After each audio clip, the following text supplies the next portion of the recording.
Hi, I'm Best, and welcome to Best Reads. Notice today I'm actually wearing the same colors as the book that I'm reading. The story that I'd like to read you today is called Edgar Allan and Poe and the Telltale Beets. Have you ever tried to eat a beet? Let's find out what happens in the story. Edgar Allan and Poe and the Telltale Beets.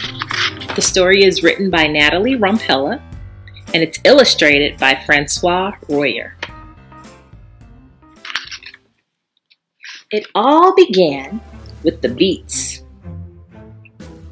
The revoltingly red beets that drove Edgar, Allan, and Poe to do the horrible thing they did. And so begins the tale of the beating Beets.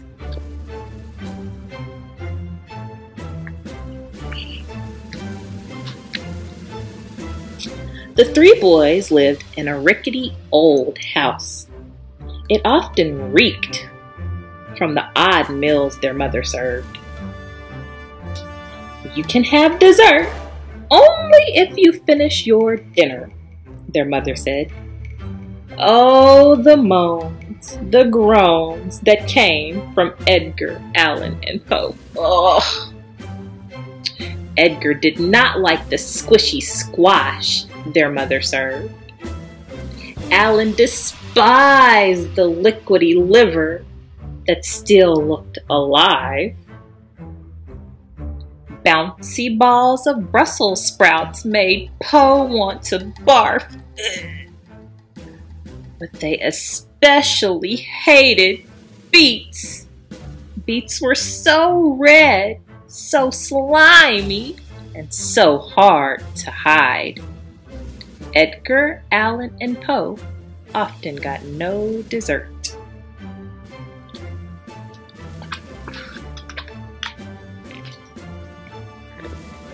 Until the three boys discovered a loose floorboard underneath Poe's chair.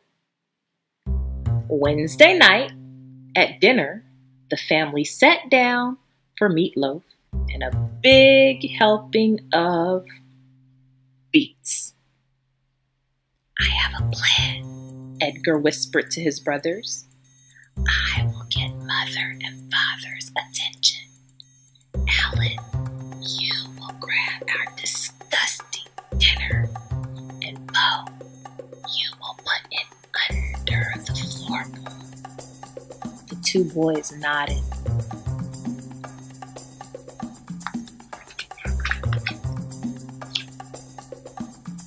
Oh my goodness, began Edward. What do I see at the window but a giant wearing an Elvis wig?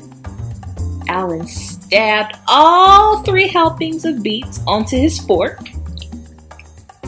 Poe lifted the loose floorboard.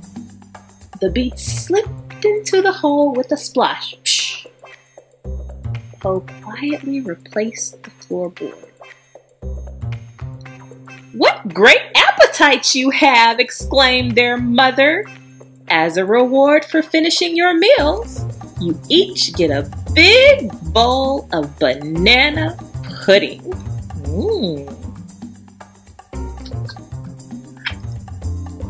Thursday night, liver and Brussels sprouts were served. Allan shivered in disgust. Oh me, oh my, what is that I see on the lawn? Questioned Edgar.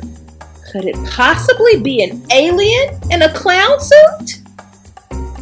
The liver languished and the Brussels sprouts bounced as Allan dropped them into the hole under Poe's chair.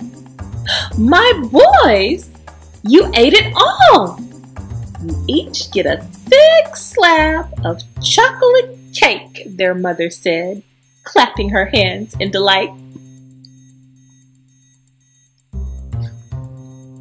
Friday night, their father ladled cold cucumber soup and squash into each of their bowls.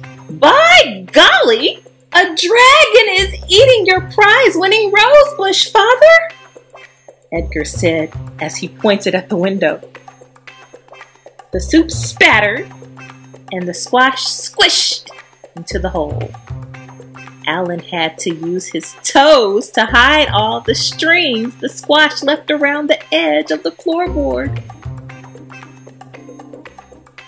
You boys never cease to amaze me, their mother laughed. Oatmeal raisin cookies for each of you. Saturday morning, as the boys ate their pancakes, which they actually liked, Poe began to notice a funny smell. Something stinks, he said. His parents couldn't smell a thing. Why, that's probably from the giant removing his shoes, Edgar began. Giants have big, stinky feet. He kicked Allan and Poe under the table. They nodded. As the boys finished their breakfast, they faintly heard beep, beep, beep, beep.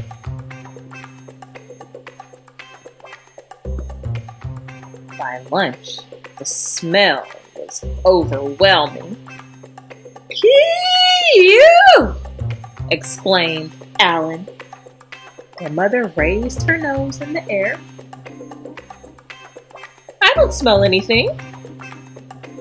The alien is probably living in the house, started Edgar, as he gave Allan the evil eye. Aliens don't own toothbrushes.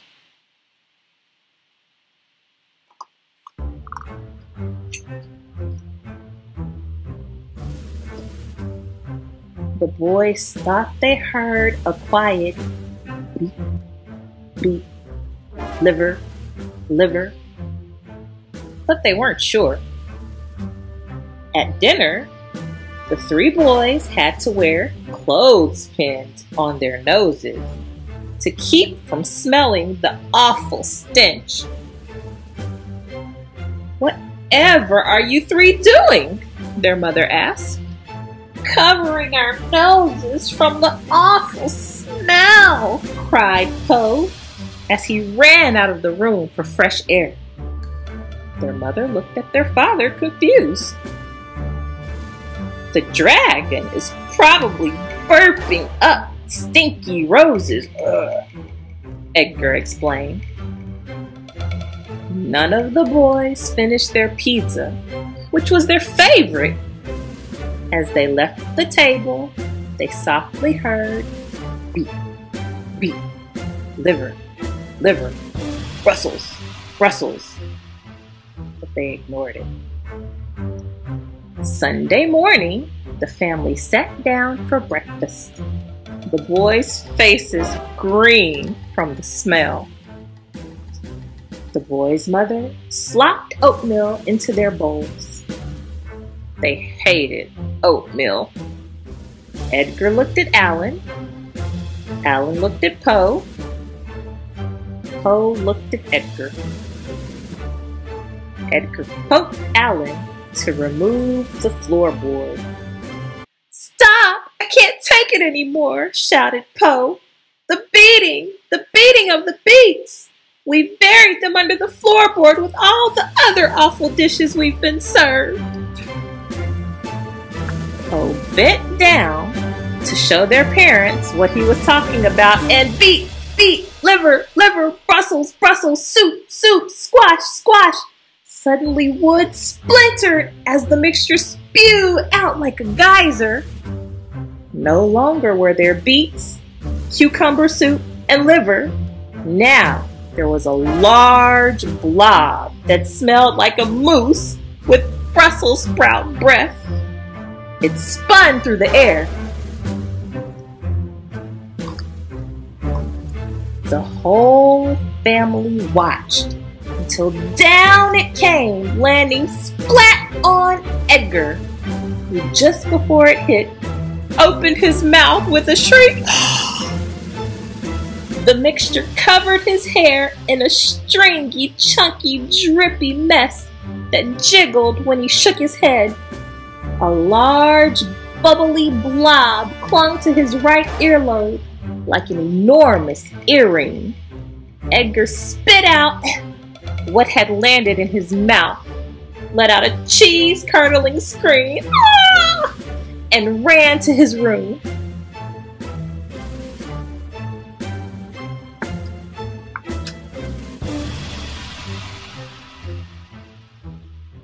At dinner that night, the boys ate every awful scrap on their plates, including the yucky yams with parsley garnish. Needless to say, they did not get dessert for quite some time. Edgar Allan and Poe's father fixed the loose floorboard under Poe's chair and under every other chair in the house.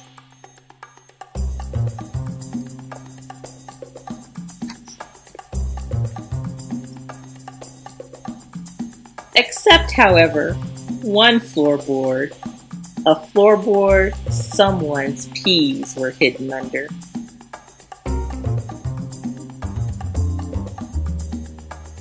The end. How did Edgar Allan and Poe clear their plates at dinner each night? Do you think their mother knew what they were doing?